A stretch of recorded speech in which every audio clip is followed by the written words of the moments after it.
바울이 밀레도에서 에베소 교회 장로들을 만나서 마지막 유언과 같은 권면을 했습니다. 지난 3년 동안 광야와 사막 같은 에베소 땅에서도 하나님께서 나를 통해서 길을 내시고 강물을 흐르게 하신 것을 여러분들이 함께 지켜보았습니다. 너무 감사한 일입니다. 이제 나는 예루살렘으로 가려고 합니다. 많은 분들이 위험하다고 말리지만 내가 달려갈 길과 주 예수께 받은 사명, 곧 복음을 증언하는 일에 내 생명조차 조금도 귀하게 여기지 않습니다. 그러니 여러분 걱정하지 마시고 여러분들도 저와 같은 마음으로 사명을 끝까지 감당해 주시기를 바랍니다. 이렇게 다 함께 눈물로 작별 인사를 하고 바울은 배를 타고 떠나갔습니다. 여러 곳을 들러서 형제들의 안부를 묻고 격려한 후에 예루살렘에 도착했습니다. 거기에서 야고보 사도를 만나서 얘기를 들었는데 예상대로 유대인들의 반응이 심상치가 않습니다. 바울에 대한 거짓된 모함과 소문을 그대로 믿고 분노하는 사람들이 점점 많아졌다는 것이죠. 그 소문의 내용이 무엇입니까? 바울이 여러 차례 전도 여행을 통해서 흩어져 있는 모든 유대인들을 만나서 가르칠 때에 모세를 배반했다, 이렇게 소문이 났습니다. 할례를 하지 말고 관습을 지키지 말라, 이렇게 강요했다는 겁니다. 그래서 걱정이 많이 된 야고보가 이렇게 제안을 합니다. 마침 나실인 서원이 끝난 4명이 있는데 그 4명의 예식을 도와서 바울도 함께 머리를 깎으면 유대인 그리스도인들이 오해를 풀지 않겠느냐 하는 것이었습니다. 바울은 야고보와 장로들의 그 제안을 받아들여서 그대로 행했습니다. 아직 믿음이 연약한 사람들과의 그 접촉점을 확대하기 위해서였습니다. 자, 이렇게 바울은 한 사람이라도 복음으로 얻기 위해서 물처럼 살았습니다. 물의 본질은 생명이죠. 그러나 어떤 그릇에 담기냐에 따라서 그 모양이 바뀌는 것이 바로 물의 성질입니다. 바울은요, 생명이라고 하는 본질을 잃지 않고 여러 모습으로 여러 사람들에게 다가갔습니다. 그리고 자신이 우상에게 바쳐진 고기를 먹을 때에 믿음이 약한 누군가가 그것을 보고 실족을 한다면 자신은 그 고기를 영원히 먹지 않겠다라고 선포할 정도였습니다. 모든 것이 가하나 모든 것이 유익한 것은 아니요 모든 것이 가하나 모든 것이 덕을 세우는 것은 아니니 누구든지 자기의 유익을 구하지 말고 남의 유익을 구하라. 이렇게 사도 바울은 고린도 전서에서 이야기를 하고 있습니다. 여러분, 요즘은 모든 것이 허용되는 세상입니다. 내 생각대로 내 의도대로 말하고 행동하는 것이 자유입니다. 그런데 안타깝게도 인권이란 이름으로 모든 것이 다 허용된다라고 믿는 분위기입니다. 아니, 내가 말하고 싶어서 말하는데 내 권리인데 왜 간섭합니까? 왜 제지합니까? 이렇게 따져 묻습니다. 그러나 여러분, 모든 것이 다 허용된다고 그것이 모두에게 유익이 되고 선한 영향력을 끼치겠습니까? 아니라는 것이죠. 내가 하고 싶고 내가 먹고 싶고 내가 마시고 싶은 대로 그렇게 자유롭게 행하다가 자신의 인생뿐 아니라 주변 사람들의 인생까지 망치게 되는 일들을 우리가 보고 있습니다.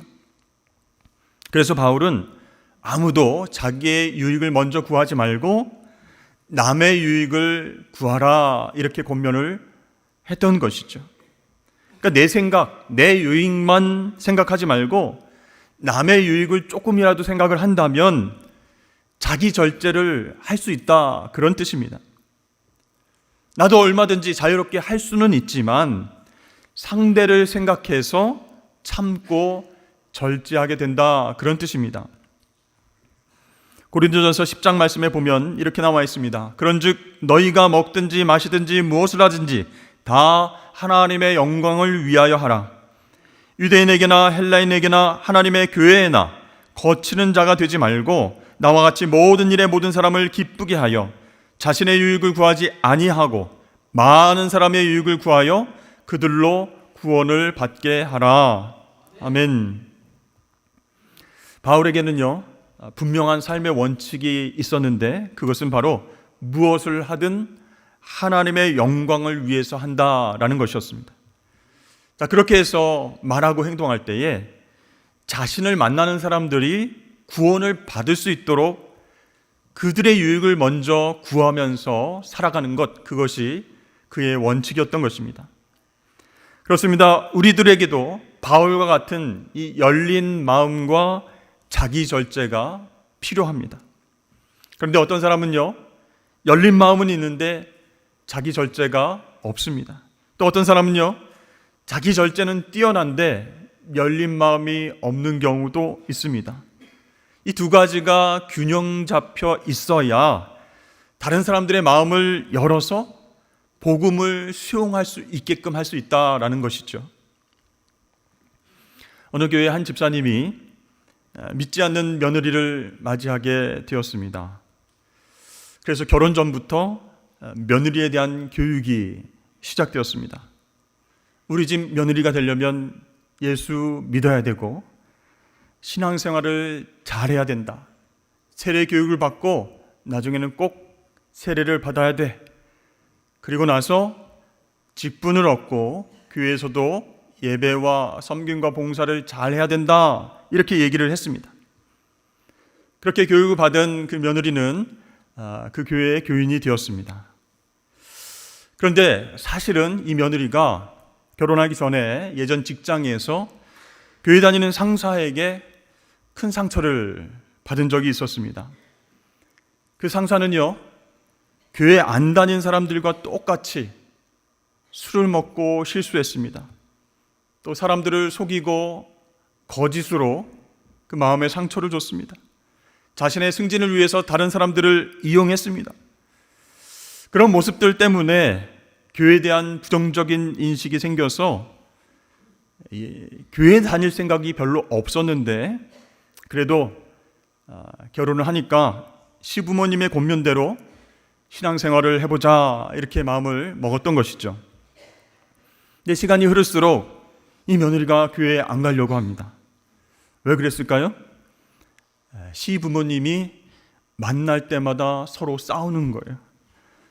작은 일에도 양보하지 않고 큰 소리로 당신이 잘못했다, 당신이 더 잘못했다 이렇게 큰 소리로 싸운다는 거예요.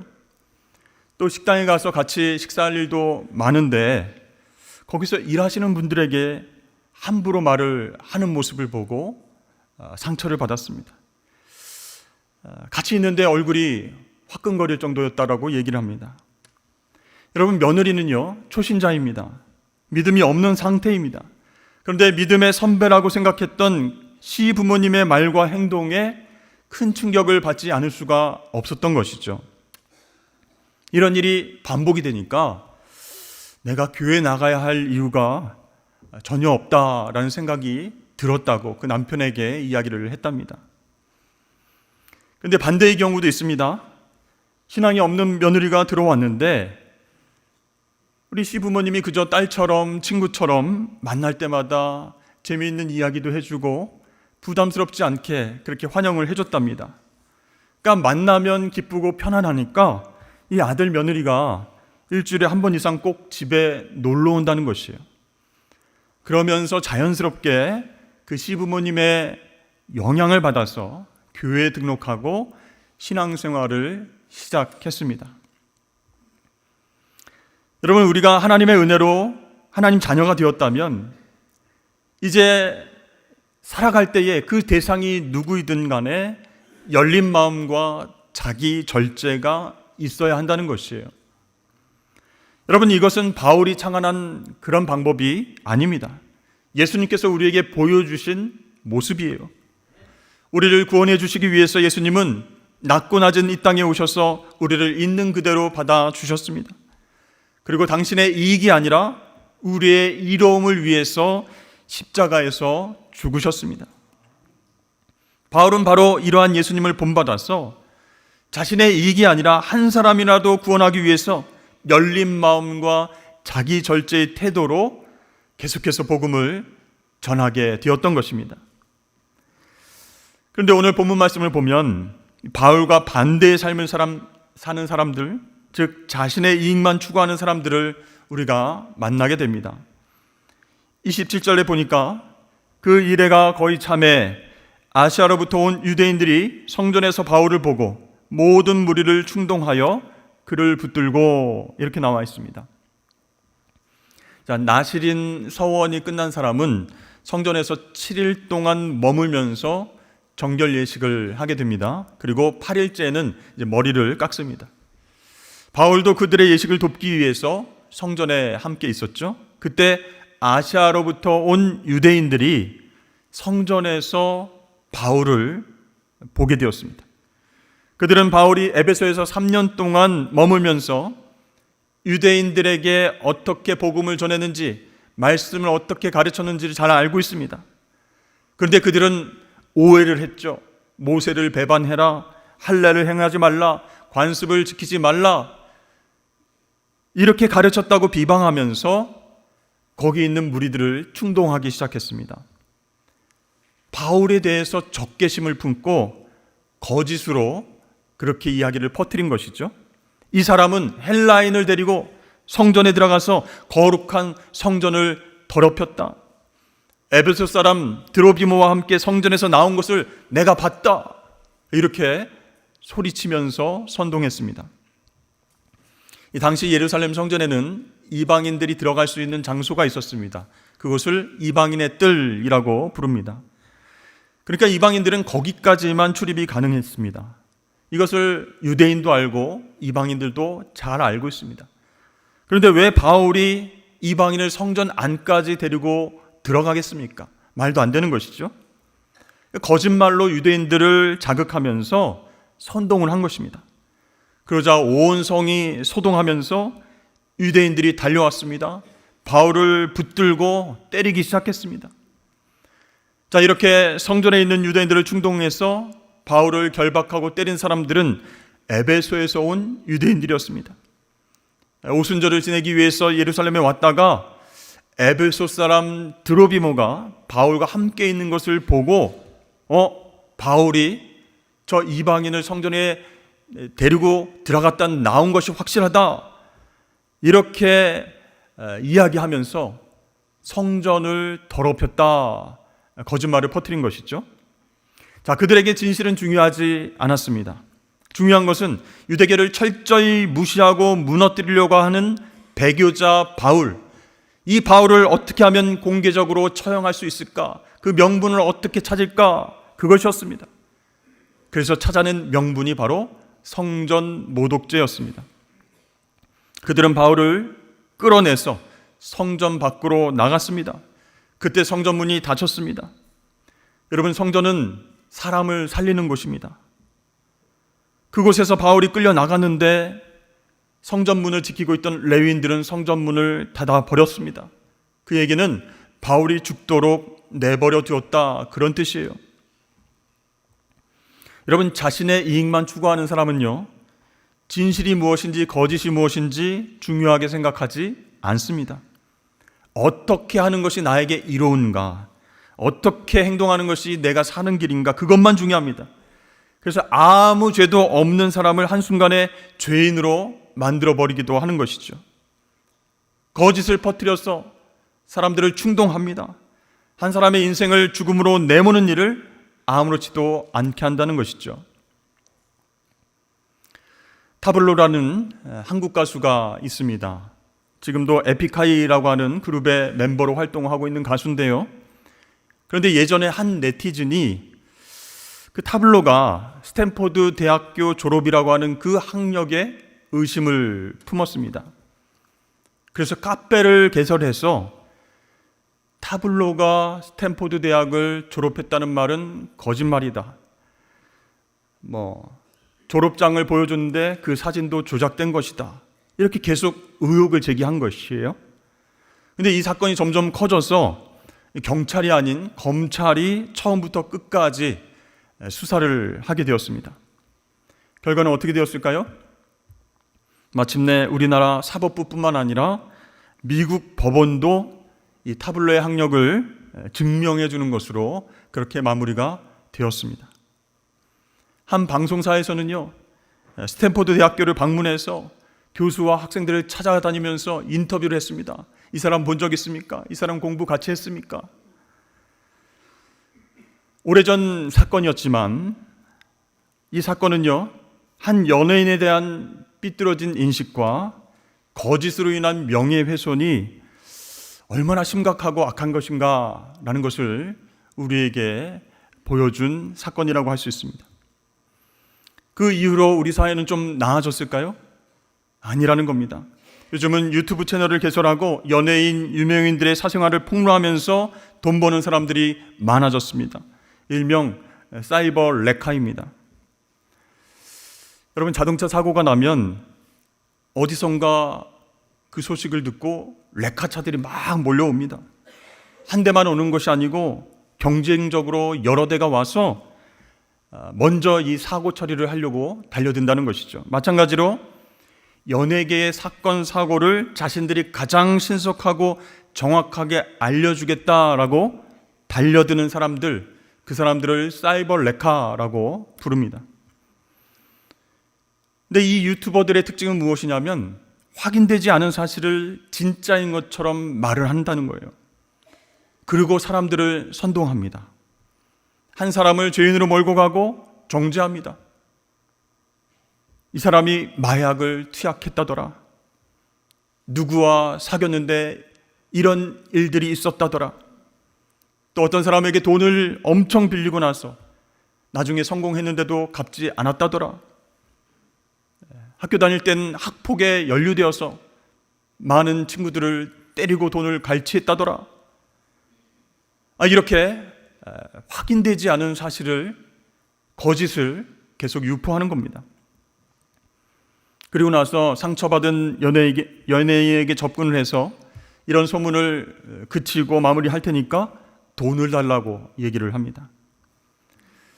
자, 그런데 더 심각한 문제는 나중에 그것이 사실이 아닌 것으로 밝혀져도 책임을 지지 않는다는 사실입니다. 교회는 어떻습니까? 여러분, 예수님께서 예루살렘 성전에서 장사하면서 더러운 이익을 남기는 사람들을 책망하시고 상을 엎으셨습니다. 내 집은 만민이 기도하는 집이라 칭함을 받으리라고 하지 아니하였느냐? 너희는 그런데 강도의 소굴을 만들었도다.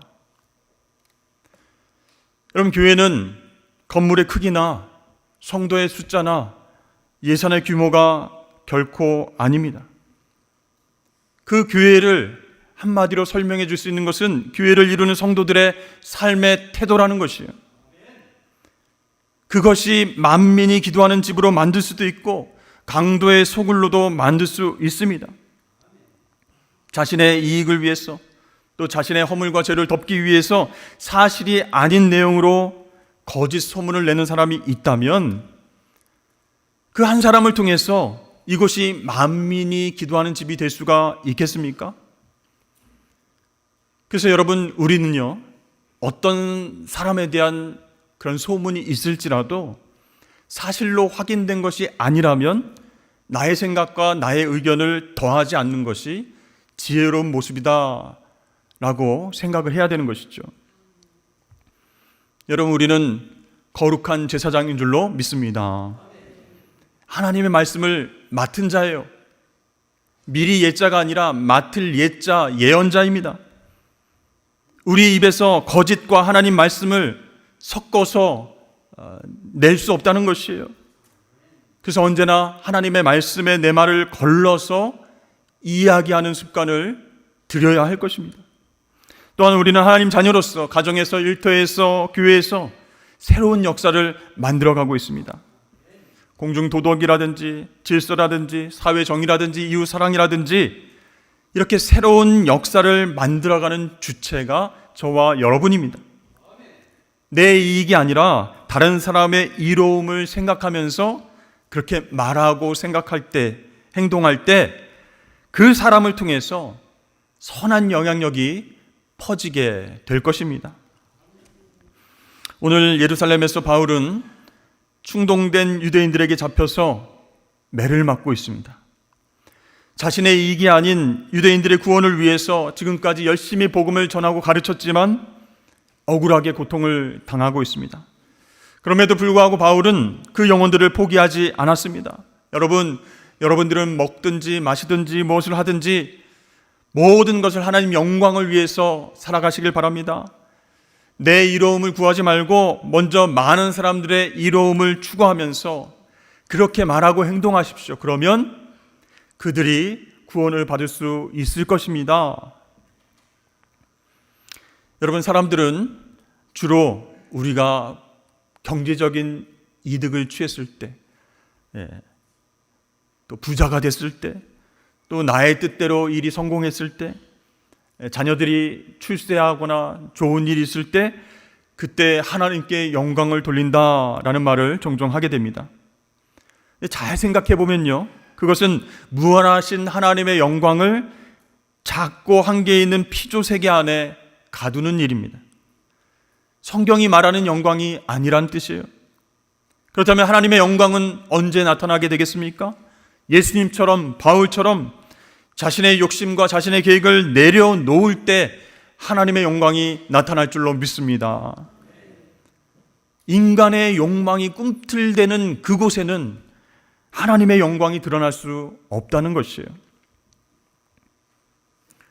가수 션이라고 여러분 아십니까? 신실한 크리스천입니다.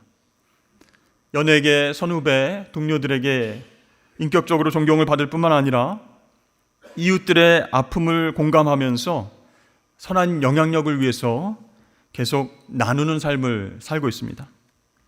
최근에 그는 2025년 광복 80주년을 기념해서 8.15 런 기부 마라톤을 완주했습니다. 8.15 하면은 몇 킬로미터를 뛰었을까요? 81.5킬로미터를 뛰었어요. 7시간 50분 만에 완주를 했습니다. 자, 이를 통해서 약 25억 원의 기부금을 얻게 되었는데요. 그것을 독립유공자 후손들 주거 환경 개선을 위해서 한국 해비타트에 전달을 했습니다. 이 일을 올해 6년째 계속하고 있다고 합니다. 또한 세계 최초로 루게릭 요양병원 건립에 성공을 했습니다. 이 병원을 건립하는데 든 총 비용이 239억 원인데 어떻게 이 어마어마한 금액을 달성할 수 있었을까요? 35만 명 이상이 기부금을 내면서 자금을 보탰다는 거예요. 왜 이 요양병원을 만들었을까? 이 션의 친구 박승일 선수라고 있는데요. 이 선수는 연세대 또 기아자동차에서 농구 선수로 활동을 했습니다. 그런데 루게릭병 판정을 받아서 23년 동안 투병하다가 2023년 9월 세상을 떠나게 됐습니다. 친구 승일 씨의 꿈이 무엇이었냐면 루게릭 요양병원이 있었으면 좋겠다. 그 말을 듣고 션은 비영리 재단을 설립한 이후에 병원 건립을 위한 각종 모금 활동을 진행했습니다. 마침내 14년이 지난 올해 4월 승일 희망 요양병원이 완공이 되었습니다. 아시아뿐만 아니라 세계에서도 없는 최초의 루게릭 환자들을 위한 병원을 건립한 것입니다. 많은 사람들이 션에 대해서 궁금해하고 신기합니다. 어떻게 그렇게 살 수 있을까 묻습니다. 그때 저는 이렇게 대답합니다. 저는 예수님 때문에 빚진 삶을 살고 있습니다. 예수님의 은혜와 사랑을 너무 많이 받았습니다. 그래서 그 사랑을 조금씩 나눠주고 있을 뿐입니다. 여러분, 참 멋있는 크리스찬 아닙니까? 사랑하는 성도 여러분, 우리는요 예수님처럼 바울처럼 열린 마음과 자기 절제가 있어야 합니다. 내 욕망과 욕심을 내려놓고 이웃을 사랑해야 됩니다. 그것이 바로 하나님께 영광이 되는 줄로 믿습니다. 내가 먹든지 마시든지 무엇을 하든지 한 영혼을 사랑하고 구원하기까지 낮아지고 배려하고 선을 베풀 때에 하나님은 우리를 통해서 놀라운 복을 선물해 주시고 영광을 받으실 줄로 믿습니다. 여러분, 그런 멋진 크리스찬의 삶을 꿈꾸시고 실천해 나가시기를 주의 이름으로 축복합니다.